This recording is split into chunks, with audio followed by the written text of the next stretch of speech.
ये बहुत ही rare case है, परफोरेटिंग कोलेजिनोसिस बोलते हैं हम इसे।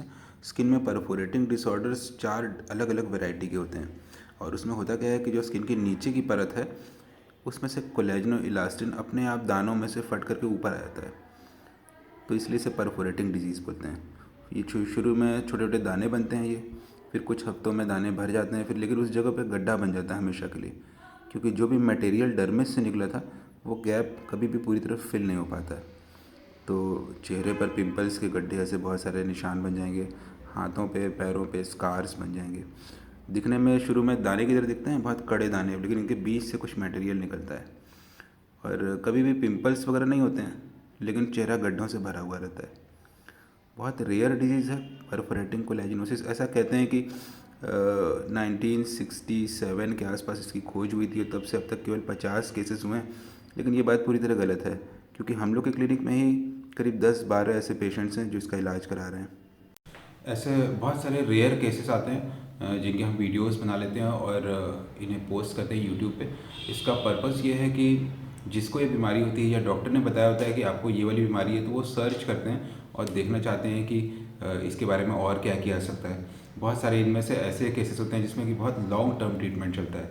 जैसे कि एक एनकूब डी सैब्रे का केस डाला था, जो बहुत रेयर बीमारी है, तो उसको लेकर के बहुत दूर दूर से क्वेरीज भी आती है हम लोगों को कि ये यूनिक प्रॉब्लम का जो आपने वीडियो बनाया था ये हमें है, कैसे ठीक होगा।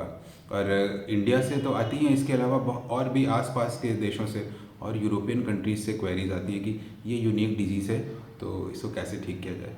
तो ये वाली डिज़ीज़ परफोरेटिंग डिजीज़ के बारे में मैंने बताया, जैसे 4 डिफरेंट वेराइटीज़ होती हैं। एक है परफोरेटिंग कोलेजिनोसिस, जिसमें कि हम बायोप्सी करते हैं तो हमें कोलेजन टिश्यू मिलता है, जो दानों के बीच में से हल्का मटेरियल निकल रहा है, उसकी जांच करते हैं तो पता चलता है कि ये कोलेजन है।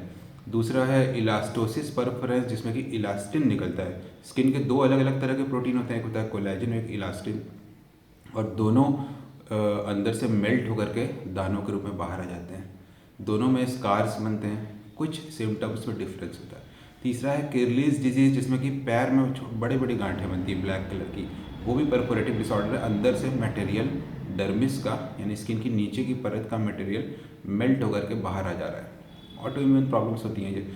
और इसी तरह से चौथी जो वैरायटी है, उसका मुझे नाम नहीं आता रहा, जो भी है, तो ये सारे के सारे जो है वो एक तरह के सिम्टम्स के साथ आते हैं। कुछ इनमें थोड़े थोड़े डिफरेंसेस होते हैं, और हाँ, इसकी बायोप्सी करनी होती है, कुछ स्किन टेस्ट करने होते हैं, इससे हमें पता चलता है कि क्या प्रॉब्लम है। ये वाली जो प्रॉब्लम ने बताई, ये इसकी भी 2 वैरायटी होती है। एक जेनेटिक होता है, जो कि बचपन से ही शुरू होता है, जैसे इस बच्चे में था कि बचपन से ही दाने होने शुरू हो गए और फिर गड्ढे हो गए, बड़े होते होते टीन एज आते आते गड्ढे से भर गया चेहरा, जबकि आज तक कभी पिंपल्स नहीं हुए थे।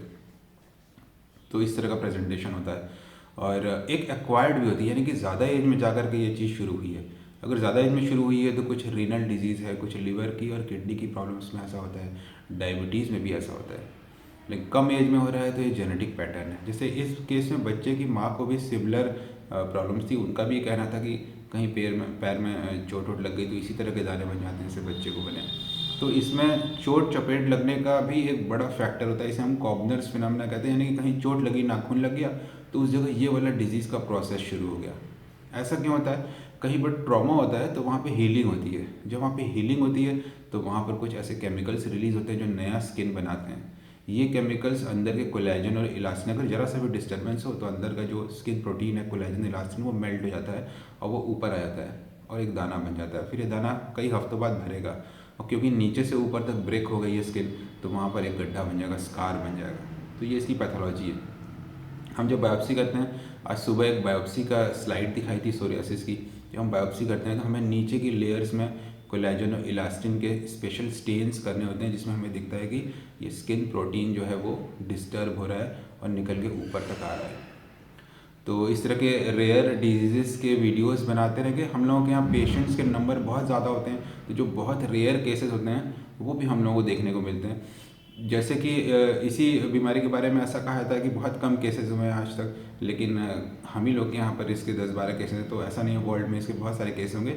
ये है कि इनकी रिपोर्टिंग नहीं की गई, तो ये एक फॉल्स डेटा है कि बहुत रेयर डिजीज़ है, बहुत कम लोग होती है। हो सकता है कि आप में से बहुत सारे लोग ये वीडियो देख रहे हो, आपके किसी फ्रेंड को या किसी को इस तरह की प्रॉब्लम हो, तो उन्हें ज़रूर इस तरह के वीडियो शेयर करिए, उन्हें बताइए कि वो अपने स्किन के डॉक्टर से मिलें, इसका टेस्ट कराएं। और आजकल नई दवाइयाँ आ गई, हर चीज़ का इलाज संभव है, सब चीज़ ठीक होती है।